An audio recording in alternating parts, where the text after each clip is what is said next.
put out. And suddenly I found my Twitter screen lighting up. Still waiting for Shashi Tharoor, says one person. Another one announces, delegates are all here. A third one says, he's going to be here in 2 minutes. So I was finally tempted to reply, I've been here for 10 minutes. But the organizers are waiting for the audience. But anyway, here we are, and I suspect that there's going to be real-time revelations of what I'm saying. And I'm sure that all of you will do so with greater accuracy than I'm used to from the national media.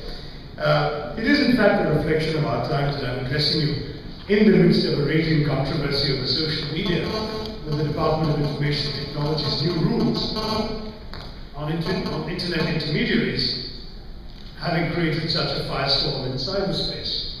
But in fact, freedom of expression is actually central to my appearance before all of you today, because as so Mittal put it when he invited me to address this summit, he said, as the writer and an MP, you believe in free speech, right? And I replied, sure, I believe in free speech.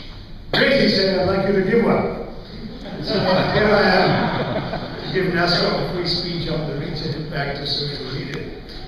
Since so many other aspects will be covered by the other speakers and panelists today, judging by the very impressive program put together by Prerna, my focus today will actually be specifically political, looking at social media's impact on world affairs and national affairs. In fact, I found myself discussing this very issue in a slightly more informal conversation some days ago in Calcutta, amidst the election campaign there for the State Assembly.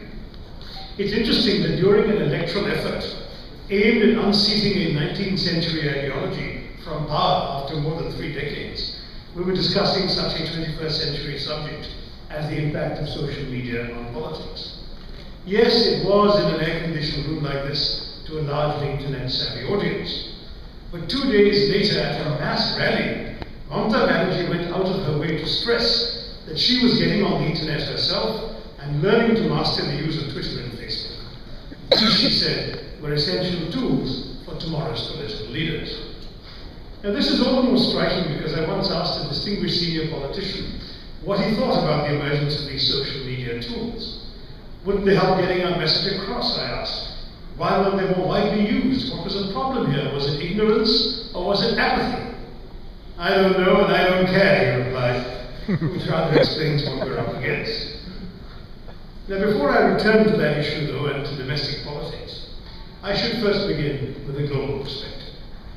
The role of social media websites, such as Facebook, Twitter, Google, YouTube, Skype, to name a few, in the unfolding revolutions in Tunisia, Egypt, and Libya, with ripples elsewhere in North Africa and the Middle East, has given new impetus to the discussion of social media in world politics. The eminent American journal Foreign Affairs recently debated the issue. One analyst, Clay Shirky, argued eloquently, and I quote, that these tools alter the dynamics of the public sphere. Where the state prevails, it is only reacting to citizens' ability to be more publicly vocal and to coordinate more rapidly and on a larger scale than before these tools existed, unquote. On the other hand, author Malcolm Gladwell responded that for Shirky's arguments to be anything close to persuasive, and I quote, he has to convince readers that in the absence of social media, those uprisings would not have been possible, unquote. Now, my own position is somewhere between them. Of course, uprisings can occur and have occurred without Twitter or even Google.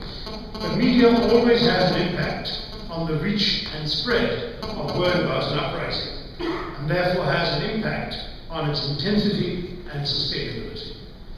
In this case, I would argue that satellite television, notably Al Jazeera and its imitators, as well as mobile phones and SMSs, have probably more of an impact on the unrest across these North African countries than Facebook or Twitter.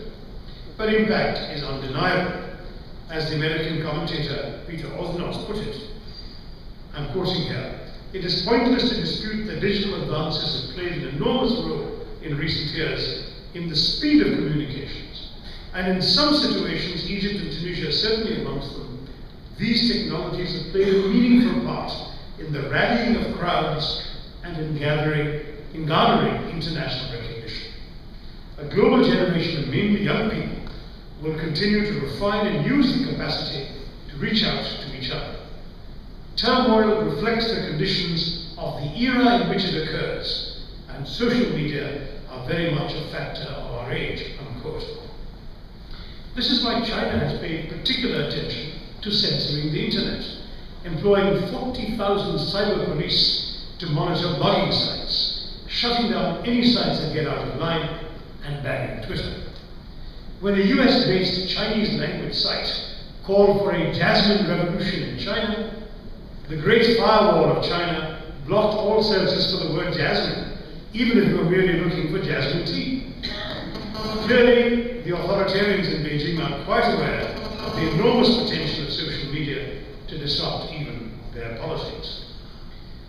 The reach of social media has been facilitated by rapid technological developments as well.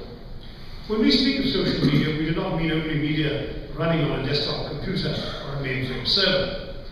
In a recent study, my good friend Nick Guy of the BBC highlights how in a moment of major unexpected crisis, the institutions of power, whether political, governmental, military, or even corporate, face a new acute vulnerability of both their influence and effectiveness thanks to new media technologies. In the 21st century, it is impossible to ignore the issue of the uncontrolled impact of instant news on the workings of society, and more generally on the impact of new media technologies on political affairs.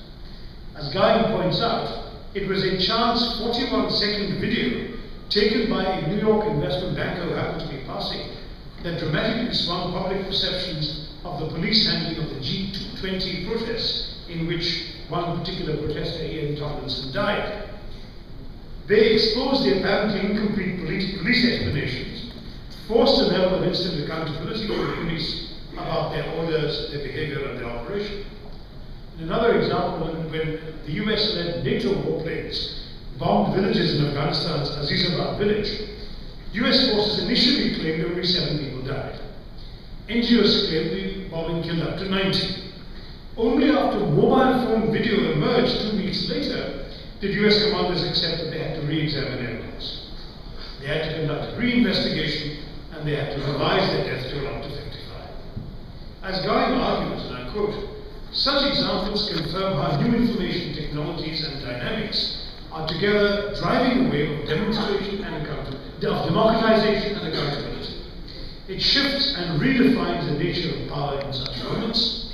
It also creates a new policy vulnerability and brittleness for institutions who then struggle even harder to maintain public confidence." Unquote. Globally, information is that most major institutions of power still do not appreciate the full scale and implications of the dramatic new real-time media trend and its profound impact on their credibility.